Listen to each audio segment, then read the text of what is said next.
वरेण्यं भर्गो देवस्य धीमहि धियो यो नः प्रचोदयात्। वंशी विभूषितकरान्नवनीरदाभात् पीताम्बरादरुणबिम्बफलाधरोष्ठात् पूर्णेन्दुसुन्दरमुखादरविन्दनेत्रात् कृष्णात् परं किमपि तत्त्वमहं न जाने। वन्दे राधापदाम्भोजं ब्रह्मादिषुरवन्दितं यत्कीर्तिं कीर्तनेनैवं पुनाति भुवनत्रयम्। सभी भागवत प्रेमियों को राधे राधे। आइए आज हम लोग पुनः भागवत रस का पान करते हैं इस अमराई में बैठकर। अभी तक हम लोगों ने देखा कि प्रहलाद जी अपने बाल सखाओं को ज्ञान का उपदेश दे रहे हैं और बहुत बड़ी बात कह रहे हैं कि कौमाराचार्य प्राज्ञो, कि बचपन से ही धर्म मार्ग पर चलने का अभ्यास कर लेना चाहिए, क्योंकि मनुष्य का जो शरीर है वो बड़ा ही दुर्लभ है और क्यों नहीं इसका हम जीवन लक्ष्य की प्राप्ति के लिए इसका उपयोग करें। जीवन की सफलता इसी में है कि मनुष्य शरीर रहते हुए भगवत प्रेम पैदा कर लिया जाए। अगर भगवत प्रेम नहीं हुआ इस मनुष्य शरीर को रहते हुए तो फिर ये जीवन का कोई अर्थ नहीं रह गया, कोई अर्थ नहीं रह जाता है। जब विषयों का इंद्रियों से संयोग होता है, सबके अपने विषय हैं, जो भी हमारी इंद्रियां हैं, तो इससे जो सुख मिलता है वो हर प्राणी को मिलता है, हर जन्म में हमको मिलता आया है। तो फिर अगर इसी जन्म में हम यही अभ्यास करते हैं तो फ़ायदा क्या हुआ। जो भी जीव जिस योनि में है, पशु है, बैल है, गाय है, भैंस है, कुत्ता है, बिल्ली है, विषय और इंद्रियों के संयोग का सुख सबको प्राप्त है। तो अगर हम भी वही काम करने में अपना मनुष्य जीवन खपा दें तब तो मनुष्य जीवन की कोई उपयोगिता नहीं है। यह काम तो हम दूसरे योनि में भी कर सकते हैं, भगवान ऐसा सबको देते हैं। तो जीवन की सफलता इसी में है कि भगवत प्रेम अगर उत्पन्न नहीं हुआ तो कोई फायदा नहीं हुआ। इसी अध्याय 7वां स्कंद चल रहा है, 7वें स्कंद के 6ठे अध्याय का 3रा श्लोक है। तो सुखमेन्द्रियकम दैत्या देह योगेन देहिनाम सर्वत्र लभ्यते दैवात् यथा दुखम अयत्नतः। इसका ये मतलब हुआ कि इंद्रिय और विषयों के संयोग का सुख हर शरीरधारियों को प्राप्त है। जो भी शरीरधारी जो जीव जिस योनि में है, पशु है, पंछी है, राक्षस है, दैत्य है, मनुष्य है, सबको प्राप्त है विषय और इंद्रियों का सुख। ये सर्वत्र लभ्यते दैवात् यथा दुखम अयत्नतः, बिना प्रयास के मिल जाता है। जैसे दुख बिना प्रयास किए जीवन में आ जाता है। अब सोचिए, कोई चाहता है कि हमको दुख मिले, हमारा हाथ टूट जाए, हमारा पैर टूट जाए, हमारे घर में आग लग जाए, कोई चाहता है? लेकिन ऐसा हो जाता है जीवन में। तो कैसे होता है? ये प्रारब्ध के अनुसार होता है। तो प्रारब्ध में अगर सुख लिखा होगा तो वो मिलेगा, दुख लिखा होगा वो मिलेगा, उसको कोई टाल नहीं सकता है। जैसे दुख बिना चाहे मिल जाता है, उसी तरह से सुख भी बिना चाहे मिल जाएगा। इसके लिए अलग से प्रयास करने की, जो जीवन भर लोग दौलत कमाने के चक्कर में पड़े रहते हैं, ये अभ्यास मूर्खता के अलावा कुछ नहीं है। हर कोई टाटा बिरला अंबानी नहीं बन जाता है, कितना भी आप प्रयास कीजिए।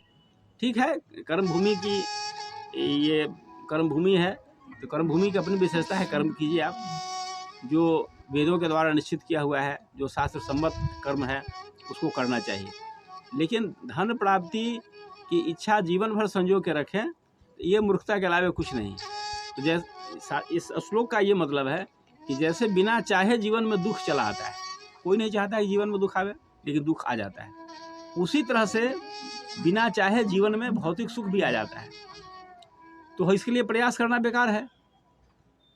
तो करें क्या? तो मनुष्य जीवन की सार्थकता केवल भक्ति प्राप्ति के लिए, भगवान की प्राप्ति हो, भगवत मार्ग पर हम चलें, जीवन लक्ष्य की प्राप्ति हो, इसी के लिए मनुष्य शरीर मिला है। और बाकी तो इंद्रिय और विषयों का सुख तो हर योनि को प्राप्त है, हर जीव को प्राप्त है, हर योनि में प्राप्त है। इसके लिए कहीं आवश्यकता नहीं है ज़्यादा प्रयास करने की। ये स्पष्ट शास्त्रों का संदेश है। इसको हम लोग इस पर विशेष रूप से जरा गौर करें, विचार करें। कोई नहीं चाहता कि जीवन में दुख आए, दुख आ जाता है, लेकिन सुख के लिए हम प्रयास करते हैं। सुख के लिए भी प्रयास नहीं करना है, बस आपका जो कर्तव्य है उसको निभाइए और जीवन लक्ष्य की प्राप्ति में ही अपना समय लगाइए। यही बता रहे हैं प्रहलाद जी अपने बाल सखाओं को।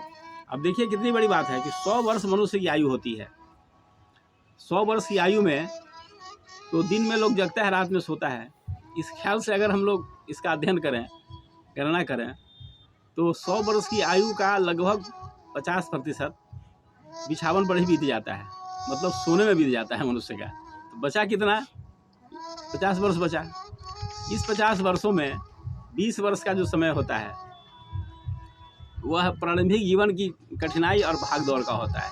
बचपन और जवानी, पढ़ाई की चिंता, पास करने की चिंता, नौकरी प्राप्त करने की चिंता, अर्थोपार्जन करना, घर गृहस्थी को की शुभारंभ करना, इसमें लग जाता है। फिर 25 वर्षों के बाद 25-30 के बीच में, अब अभी के समय के अनुसार जो स्थिति है, तो 25-30 वर्षों की अवस्था में मनुष्य जीविकोपार्जन में हाथ लगाता है। विवाह शादी होता है, बाल बच्चे होते हैं, और इसी तरह से वो घर गृहस्थी में फंसता ही चला जाता है। इतनी व्यस्तता हो जाती है कि उसको शास्त्र पढ़ने का, सत्संग करने का अवसर ही नहीं प्राप्त होता है। और अगर पूर्व जन्मों का संस्कार प्रबल है तब तो मनुष्य कहीं ना कहीं समय निकाल लेता है, लेकिन अगर पूर्व का अभ्यास नहीं है तो फिर बड़ी कठिनाई है। मनुष्य गृहस्थी के जाल में इतना ज़्यादा फंसा हुआ है कि उसे निकलने का सोच भी नहीं सकता है।